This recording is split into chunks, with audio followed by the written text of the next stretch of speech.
before the Second World War.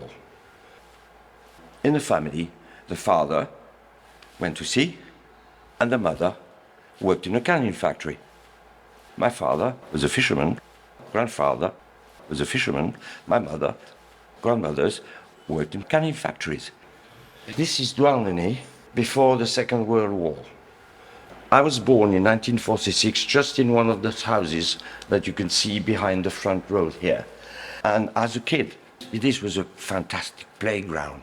And it's really my town. But I am the first man in my family not to be a fisherman. You can see how many boats there are there. And they are all sardine luggers. There were up to 900 sardine luggers at one time in the 30s. And they really dictated the life of the harbor and everything you need to have an economy based on the sardine fishing is there.